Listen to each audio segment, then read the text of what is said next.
Hi yards welcome to our channel. ప్రస్తుతం మనతో పాటు సీనియర్ జర్నలిస్ట్ దాము బాలా సార్ వారితో మాట్లాడారు.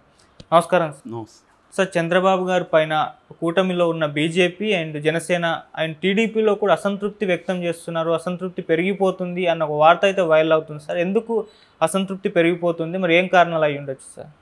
దీనికి మల్టిపుల్ రీజన్స్ ఉన్నాయి. చంద్రబాబు మీద మనకి ఎక్కడ పోయినా తెలుగుదేశంలో వాళ్ళే అసంతృప్తి వ్యక్తం చేస్తున్నారు. అంటే మేము కోరుకున్నట్టు లేడు చంద్రబాబు అని వాళ్ళే ఓపెన్గా చెప్తున్నారు. ఇంకా రాధాకృష్ణ లాంటి వాళ్ళు ఏటేరియాలోనే ఓపెన్గా రాస్తున్నారు. దీనికి మల్టిపుల్ రీజన్స్. ఒక రీజన్ ఏంటంటే జగన్ పట్ల, వైసీపీ నాయకుల పట్ల ఉండాల్సినంత సీరియస్గా లేడు చంద్రబాబు. మెతక వైఖరి వహిస్తున్నాడు, చేతగానోళ్ళలాగా ఉంటున్నాడు అనేది ఓపెన్గానే చెప్తున్నారు. అట్లాగే ఉద్యోగి బ్యూరోక్రాట్స్ పట్ల కూడా, బ్యూరోక్రాట్స్ కొంతమంది మీద సస్పెన్షన్ వేయడం, కొంతమందికి పదవులు ఇవ్వకపోవడం, కొంతమందికి అప్రధానమైన శాఖలు ఇవ్వడం, ఇవన్నీ చేశాడు. కానీ అవి సరిపోవట్లేదు, వీళ్ళకి సాటిస్ఫై అవ్వట్లా. ఎందుకంటే కొంతమంది రెడ్ బుక్లో రాసుకున్నాము అది ఇదని బెదిరించిన వాళ్ళు ఎవరిని కూడా ఏమీ చేయలేకపోయారు. మహా అంటే వాళ్ళని డీజీపీ ఆఫీస్కి వచ్చి రోజు సంతకం పెట్టి పొమ్మంటున్నారు. వాళ్ళు రావట్లేదు, కొంతమంది లీవులు పెట్టేసి వెళ్తున్నారు. వాళ్ళని అంతకంటే ఏమీ చేయలేకపోయారు. అట్లాగే పెద్దిరెడ్డి లాంటి వాళ్ళని మేమేదో సాధిస్తామో ఇతన్ని లోపలేసేస్తామన్నారు. ఆర్డీఓ ఆఫీస్లో ఫైల్స్ దగ్ధం కేసులో ఇప్పటివరకు ఏమీ జరగలేదు. ఓన్లీ ఆర్డీఓని, మాజీ ఆర్డీఓని మాత్రమే అరెస్ట్ చేశారు. వాళ్ళు ఎట్లాగో బెయిల్ తీసుకొని బయటకు వస్తారు. సో ఫైల్స్ కేసు అనేది వాళ్ళకి పెద్ద మ్యాటర్ కాదు, దాన్ని ఎట్లాగో ప్రూవ్ చేయలేము రేపు పొద్దున. సో ఏమీ చేయట్లేదు చంద్రబాబు. ఇటు అతను ఎవరు, మన కొడాలి నాని కావచ్చు, వల్లభనేని వంశీ కావచ్చు, రోజా కావచ్చు, అంబటి కావచ్చు, ఇలా ప్రతి చోట వైసీపీ నాయకులు గతంలో తెలుగుదేశం ఆఫీసుల మీద దాడి చేసినట్లు కానీ, లేకపోతే తెలుగుదేశం నాయకుల్ని హరాస్ చేసింది కానీ, ఈ విషయాలలో చూసి కూడా సైలెంట్గానే ఉన్నాడు చంద్రబాబు అనేది ఫస్ట్ అసంతృప్తి. ఓకే. రెండవది, బీజేపీకి తెలుగుదేశానికి మధ్య ప్రాబ్లమ్స్ ఏంటంటే, బీజేపీలో చాలామంది పదవులు ఆశిస్తున్నారు. వాళ్ళకి ఎవరికి నామినేటెడ్ పోస్టులు ఇచ్చే అవకాశం తక్కువగా ఉంది.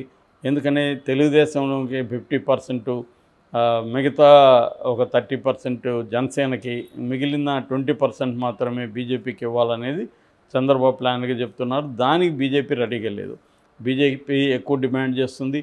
ఈవెన్ జనసేనలో కూడా డిమాండ్ ఎక్కువ పెరిగిపోయింది అంటారు. ఎందుకంటే జనసేన ఏర్పడినప్పటి నుంచి పవన్ కళ్యాణ్తో ఉన్న సీనియర్ నాయకులు చాలామంది ఉన్నారు.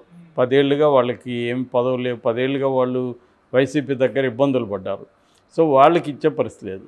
ఇప్పుడు కొత్తగా చంద్రబాబు ఏం చేస్తున్నాడంటే, వైసీపీ నుంచి ఎవరైతే జాయిన్ అవుతారో వాళ్ళకి గేట్లు ఓపెన్ చేశాడు చంద్రబాబు.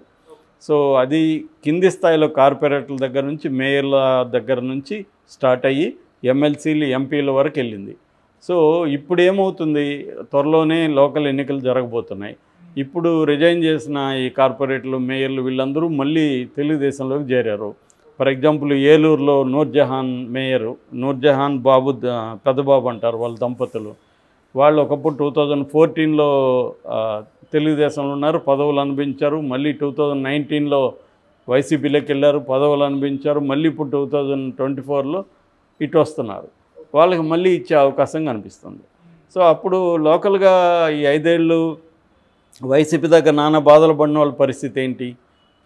అట్లాగే for example Pothula Sunitha MLC, ఆమె ఒకప్పుడు తెలుగుదేశంలో ఎమ్మెల్సీ, వైసీపీలోకి వెళ్ళింది, అక్కడ ఎమ్మెల్సీ. ఇప్పుడు మళ్ళీ తెలుగుదేశంలోకి వస్తుంది, ఆమెకు మళ్ళీ ఎమ్మెల్సీ. మరి వాళ్ళే ఇటు అటు తిరుగుతుంటే మేము పోరాడి నానా బాధలు పడి జైలుకి పోయి ఆస్తులు పోగొట్టుకొని మేము ఇబ్బందులు పడితే మాకు ఇవ్వకుండా వైసీపీ నుంచి వచ్చిన వాళ్ళకి మళ్ళీ ఇస్తున్నాడు చంద్రబాబు అన్న కోపం అయితే ఉంది. అట్లాగే ఎమ్మెల్సీలు కూడా ఇంకొక 2 కూడా జాయిన్ అవుతున్నారు. సో ఎంపీలు 2 రిజైన్ చేశారు, రాజ్యసభ సభ్యులు. వాళ్ళు తెలుగుదేశంలో జాయిన్ అవుతున్నారని చెప్తున్నారు, మోపిదేవి అండ్ బేదమస్తాన్ రావు. సో ఇలాగా తెలుగుదేశంలో నానా బాధలు పడి ఇప్పుడు బుద్ధా వెంకన్న లాంటి వాళ్ళు ఓపెన్గానే మాట్లాడుతున్నారు కదా, మాకు అన్యాయం జరిగింది, నాకు పదవి ఏమి ఇవ్వలేదు, నేను చెప్తే అసలు ఒక పోలీసు ఎస్ఐ కూడా నా మాట వినట్లేదని కూడా ఆయన అంటున్నాడు. ఎమ్మెల్యే చెప్తేనే కానీ వినట్లేదు, నేను చెప్తే అసలు వినట్లేదని కూడా అని అంటున్నాడు. పదవి లేకపోతే ఏ అధికారి కూడా క్యారీ చేయట్లేదని ఆయన వాపోతున్నాడు. సో ఇలాగా రాను రాను చంద్రబాబు మీద వ్యతిరేకత అనేది within the party and within the కూటమి పెరిగిపోతున్నట్టుగా మనకి అర్థమవుతుంది. ఎవరిని కలిసినా గతంలో తెలుగుదేశం తరపున మాట్లాడిన సీనియర్ జర్నలిస్టులు కావచ్చు, లేకపోతే స్పోక్స్ పర్సన్స్, వీళ్ళందరూ కూడా అసంతృప్తి ఉన్నారు. ఎందుకంటే వీళ్ళంతా ఏదో తెలుగుదేశం మీద ప్రేమతోనో ఇంకోదో మాట్లాడిన వ్యవహారం కాదు. అందరికి కూడా ఏదో ఆశించారు, పదవులు వస్తాయని, ఇంకొకటి వస్తాయని. వాళ్ళు కూడా ఏవో కొన్ని హామీలు ఇచ్చారు. సో ఇప్పుడు అది చేయట్లేదు. మామూలుగానే చంద్రబాబు మీద ఇంకొక ఆరోపణ ఏంటంటే నాంచుతూ ఉంటాడు, ఏది త్వరగా తేల్చడని. సో ఆయన మెథడ్ ఆయన ఒక రకమైన పొలిటికల్ బ్యాక్గ్రౌండ్ నుంచి ఆయన వచ్చాడు. ఆయన మెథడ్స్లో ఆయన వెళ్తాడు. ఎవరైనా అంతే, ఒక ఊరికి ఒక్కొక్క ఇండివిజువల్ ఫంక్షనింగ్ అనేది ఉంటుంది, స్టైల్ ఉంటుంది. అలాగే చంద్రబాబుకి ఒక స్టైల్ ఉంటుంది, అది ఆయనకి వర్కౌట్ అయింది. సో ఆయన అది ఫాలో అవుతాడు. సో ఇప్పుడు ఏంటంటే ఈ 5 ఏళ్ళుగా మీడియా కానీ తెలుగుదేశం వాళ్ళు కానీ విపరీతంగా వైసీపీ మీద ఫోకస్ చేసి అరాచకం అని అదని ఇదని చేసిన దీన్ని చూస్తే ఏమనుకున్నారంటే అందరూ తెలుగుదేశం రాగానే వీళ్ళ అంతు చూసేస్తాడు అనుకున్నారు. ఎందుకంటే ఇటు లోకేష్ యువగలంలో కానీ, ఇటు పవన్ కళ్యాణ్ వారాహయాత్రలో కానీ విపరీతంగా వాళ్ళు ఒక్కొక్కడిని తాట తీస్తాము, కడ్రాయితో నిలబెట్టిస్తాము, నువ్వు ఎక్కడ దాక్కున్నా పట్టుకొస్తాము, ఇలాగంతా వార్నింగ్లు ఇచ్చారు.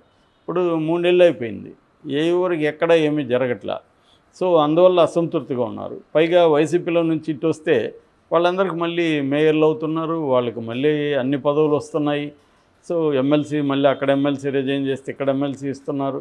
సో ఎందుకు ఇది చేయాలి? అవసరమే ఉంది? తెలుగుదేశానికి ఏమన్నా అవసరం ఉందా అనేది. పోనీ వైసీపీ బలహీన పడిపోతుంది అనుకుంటే వీళ్ళ వల్ల బలం ఏముంది వైసీపీకి, వీళ్ళ వల్ల బలహీనం ఏముంది? ప్రధానంగా జగన్ చూసి ఓట్లేశారు 40%. ఈ ఎమ్మెల్సీలు వస్తే ఏంటి, పోతే జగన్కి పోయేదేముంది? అన్ని ఎవరు అధికారంలోనే ఇదే జరుగుతుంది. కాబట్టి మనం ఎందుకు ఇలా ఉండాలి అనేది ఇప్పుడు చంద్రబాబు మీద అందరికీ ఉన్న అసంతృప్తి. మన నమ్మిన వాళ్ళకి ఇవ్వాలా? జగన్ చేసిన తప్పులే చంద్రబాబు చేస్తే ఎలాగా? జగన్ కూడా అలాగే తన నమ్ముకున్న నాయకులకి, కేడర్కి అతను అన్యాయం చేశాడు కాబట్టి వాళ్ళంతా కూడా ఓడించడానికి ప్రయత్నించారు తప్ప గెలిపించడానికి ప్రయత్నించలేదు. ఇప్పుడు చంద్రబాబు కూడా అదే చేస్తున్నాడు. మిమ్మల్ని నమ్ముకొని మేము ఎన్నో బాధలకు పడి తెలుగుదేశం కోసం పనిచేశాము, మళ్ళీ చంద్రబాబును ముఖ్యమంత్రిగా చూడాలి, జగన్ను ఓడించాలని కసితో మేమందరూ పనిచేసినప్పుడు, ఇప్పుడు అధికారం వచ్చినప్పుడు మాకు తగిన గుర్తింపు దొరకలేదు, తగిన పదవి దొరకకుండా మళ్ళీ వైసీపీలో నుంచి వచ్చిన వాళ్ళకే అన్నీ ఇస్తుంటే ఇంకా మేమెందుకు పనిచేయాలి అన్న ఒక నిస్పృహ దగ్గర నుంచి కోపం కావచ్చు, నిస్పృహ కావచ్చు, ఇవన్నీ చంద్రబాబు పట్ల రోజు రోజు పెరుగుతున్నట్టే కనిపిస్తుంది. చంద్రబాబుకి ఇవన్నీ తెలియదని నేను అనుకోను. కాకపోతే ఆయన వీటన్నిటిని కూడా ఆయన పట్టించుకున్నా కూడా ఇప్పుడు అందరికీ ఎంతమంది పదవులు ఇస్తారు? అందరికి ఇవ్వలేరు కదా. వాటికి ప్రతిదానికి లిమిటేషన్ ఉంటుంది. ఇప్పుడు ఒక పదవికి 1000 మంది 2000 మంది పోటీ పడుతుంటే ఎవరికి ఇవ్వాలి? కాబట్టి ఆయనకున్న ప్రయారిటీస్లో ఆయన సామాజిక సమీకరణాలు చూసుకోవాలి, ప్రయారిటీస్ చూసుకోవాలి. అన్నిటికంటే ఇంపార్టెంట్ జగన్ని కంప్లీట్గా, జగన్ కావచ్చు, వైసీపీని కావచ్చు, కంప్లీట్గా రూయిన్ చేసేవాలి, ఖాళీ చేసేవాలి. అందుకని ఇప్పుడు సెప్టెంబర్ సంక్షోభం అని కూడా ఒక కాన్సెప్ట్ తీసుకొస్తున్నారు. ఎందుకంటే జగన్ 3వ తేదీ నుంచి 25 వరకు లండన్కి వెళ్తాడు కాబట్టి ఈ సెప్టెంబర్లోనే వైసీపీని ఖాళీ చేయించేసేయాలి అనేది చంద్రబాబు ప్లాను. సో ఖాళీ చేయాలంటే ఊరికి ఎందుకు వస్తారు?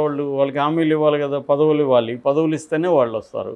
సో చంద్రబాబుకున్న ప్రయారిటీస్ వేరు, మిగతా వాళ్ళకున్న ప్రయారిటీస్ వేరు. సో అందుకని చంద్రబాబు ఏంటంటే మామూలుగా చంద్రబాబు లాంటి సీనియర్ నాయకులు లాంగ్ టర్మ్ అనే దాన్ని కూడా గట్టిగా ఆలోచిస్తారు.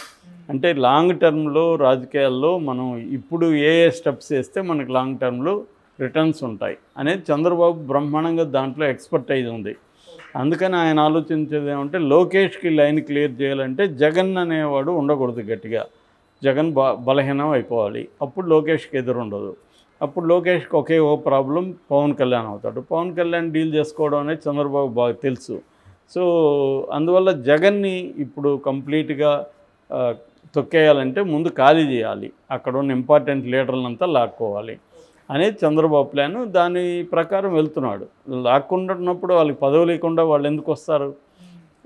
కాబట్టి చంద్రబాబు స్ట్రాటజీ ఆయన ప్లాన్లో భాగంగా ఆయన వెళ్తున్నాడు. కానీ దీనివల్ల నాయకుల్లో సెకండరీ గ్రేడ్ లీడర్షిప్లో బీజేపీలో జనసేనలో అసంతృప్తి అయితే రోజు